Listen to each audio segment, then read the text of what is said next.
দর্শক, একজন মহিলা কমেন্ট করেছেন বা একজন মহিলার কালের কণ্ঠতে একটা খবর ছাপা হয়েছে। তিনি একটা কথা বলেছেন, ভোটের পর আমরা যে লাউ সেই কদু। ভোট নিয়ে তেমন মাথা ব্যথা নেই। বংশ পরায় প্রকৃতির সঙ্গে যুদ্ধ করা মুন্ডা সম্প্রদায়ের মানুষের।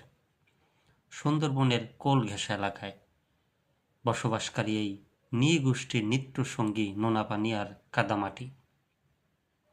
সারা দেশে যখন ভোট যুদ্ধ চলছে তখন বন আর নদীর উপর নির্ভর করে বেঁচে থাকা বাসিন্দাদের মধ্যে সেই চিরচেনা একই দৃশ্য, দুবেলা দুমুঠো ভাতের জন্য যুদ্ধ।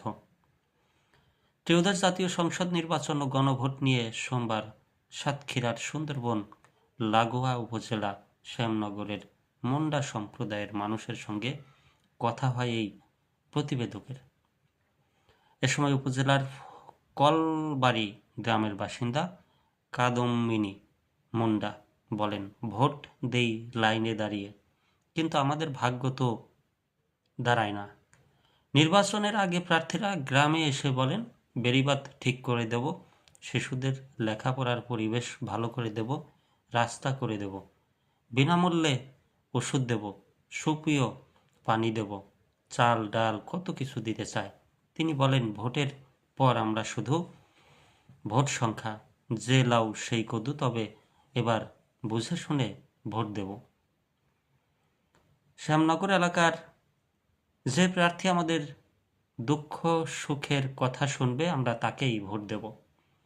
শ্যামনগর এলাকার ক্ষুদ্র নৃগোষ্ঠী মুন্ডা সম্প্রদায়ের নেতা আশিত মুন্ডা বলেন, ভোটের দিন চারদিকে উৎসবের আমেজ থাকে।